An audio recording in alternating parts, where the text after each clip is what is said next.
The best part about finding a long-term starting quarterback in round 4 is being able to brag about finding a long-term starting quarterback in round 4. The worst part is that he can't be tied up for 5 years, like a first-round pick. For the Cowboys, getting Dak Prescott in the 4th round of the 2016 draft means that he'll be a free agent after the 2019 season.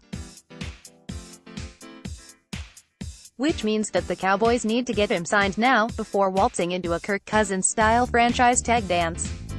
And the Cowboys know it, even if they're not expressly articulating the motivation for getting it done now.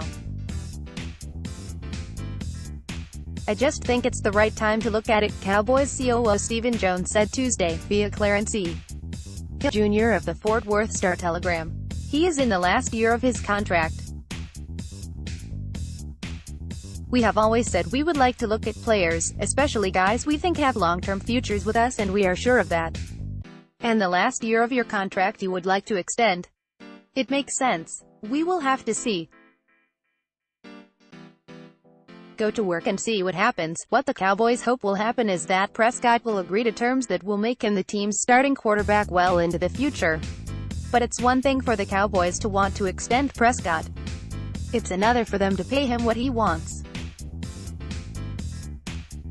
With Packers quarterback Aaron Rodgers currently at $33.5 million per year in new money and Raiders quarterback Derek Carr at $25 million per year in new money, there's a wide range into which Prescott could fall. No one would argue that he deserves to be the highest-paid player in football. Many would argue that he's a better, and thus more valuable, quarterback than Carr.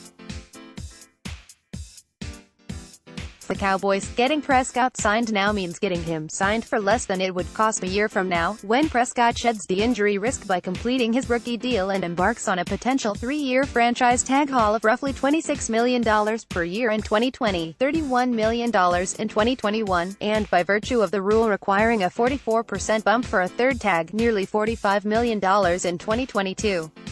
That's $102 million over 3 years, which works out to $34 million per year. Which means that the Cowboys need to give Prescott a large pile of cash now before he realizes that he's a year away from embarking on the path toward all of it.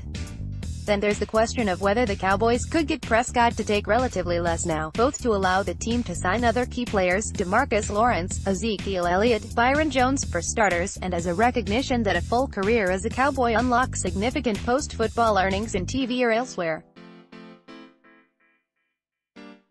Prescott's predecessor, Tony Romo, took less than he could have gotten throughout his time in Dallas, promptly landed in the CBS broadcast booth, and now is on the verge of making 8 figures per year as an analyst. While Romo has earned his looming payday, being the Cowboys quarterback made it much easier to land in that spot than if he'd been the quarterback of a team that doesn't enjoy the strongest national brand in football.